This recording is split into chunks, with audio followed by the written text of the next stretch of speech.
that reveal the presence of radioactive rays. The instrument, a Geiger counter, is converting radioactivity into sounds we can hear. This radioactivity is coming from a small piece of radioactive material inside this plastic cylinder. The small amount of radioactivity coming from the cylinder is harmless. The luminous dial on this watch also gives off radioactive rays, which we hear on the Geiger counter. Even when there's no radioactive material near, the Geiger counter continues to click. This is caused by cosmic radiation that continually bombards us from outer space.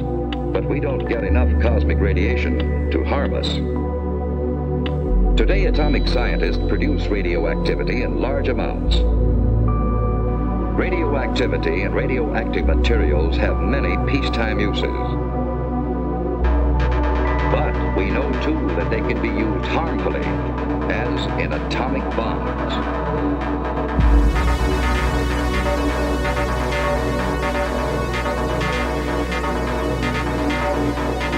To protect yourself, you have to know what the bomb does. Besides blast, there's radioactivity and heat.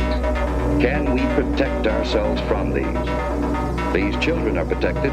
Concrete walls help stop radioactivity. Any wall stops the heat. The heat scorches the house, but does not harm the children. Any solid gives some protection. The thicker it is, the better. We have the national defenses to intercept an enemy, and we all form a team to help each other through emergencies. You are on that team. So is your family, each member of it. And in your community, every doctor, fireman, every policeman and nurse, every lineman and operator, every civil defense worker.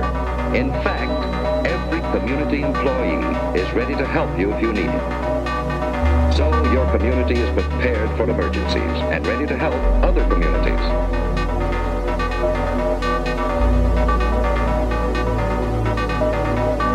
We have state and national headquarters for civil defense. And your city has a civil defense corps. We have a warning system and a system of defense. Yes, we have the equipment and the people for an effective team. But, like any team, it can win only when everyone knows his job and does it well. What is your job? What if a warning siren sounds? What should you do? Look for cover, the nearest cover. Don't try to make it home unless home is the nearest place to go. Don't hesitate. Find cover.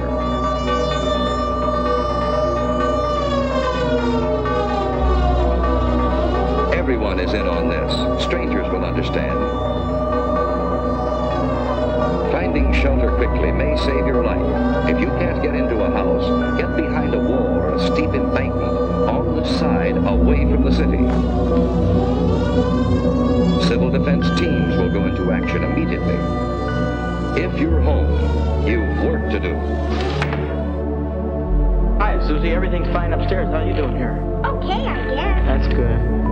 We repeat, cover windows to protect against the possibility of broken glass, heat, and radioactivity.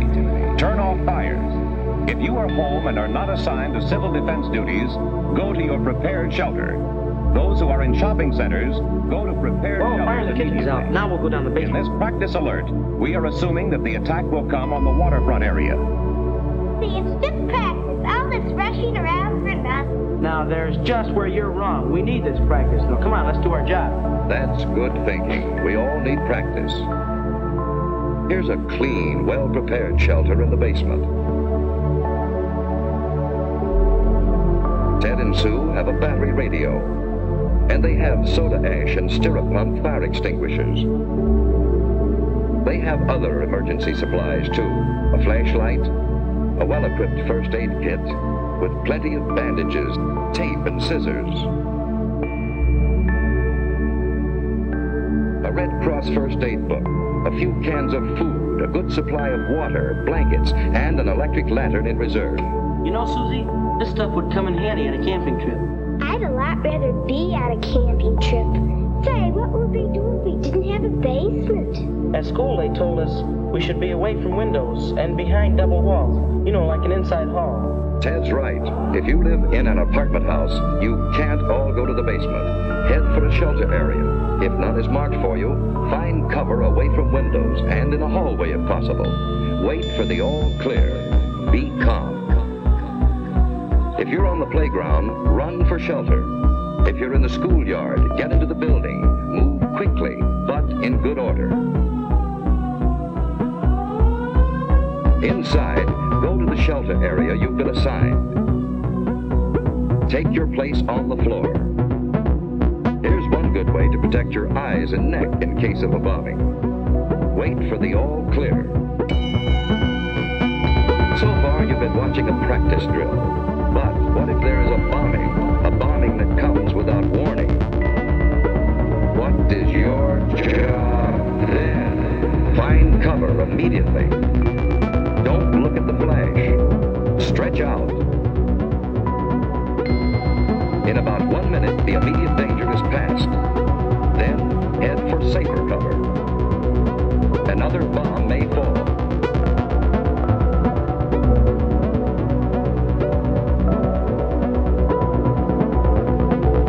If you're home, take shelter and stay down for about 1 minute. By then, the danger from radioactivity, heat, and blast have passed. Protect your eyes and neck. Let's get things shut up.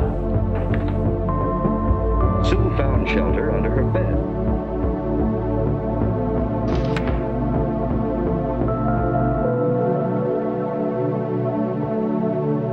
Dad, let's get the battery set. When the house current is off, that battery radio is essential. Keep tuned in.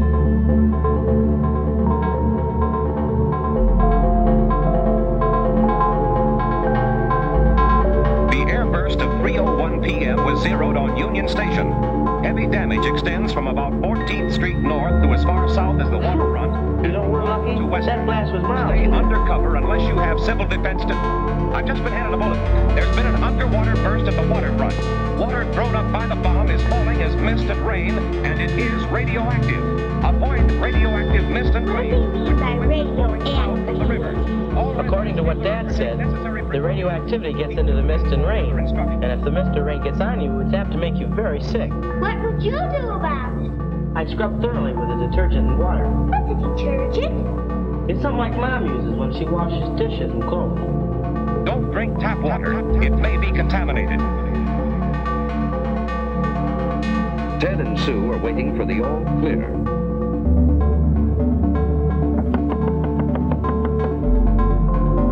I'll see who it is.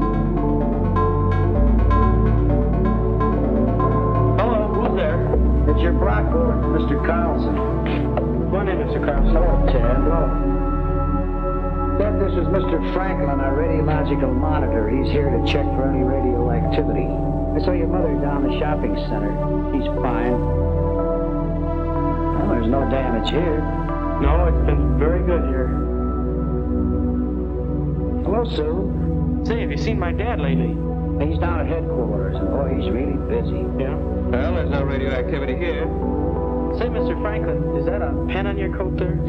Oh, no, that's a dosimeter. A dosimeter? What's a dosimeter? Well, it measures the amount of radioactivity that I've been exposed to. But this is the meter that I use to check with. Say, Mr. Carlson, is there anything I can do outside to help? No, Ted, everything is under control. You just stay here till the all-clear signal is given. You've done a good job. Thank you, Mr. Carlson. Bye, Sue. Bye. A good job. That's what everyone must do to be safe. Doing a good job means simply following the rules in an alert or an attack and waiting until all is clear again. In this early and troubled stage of the atomic age, our very lives may depend on always being alert.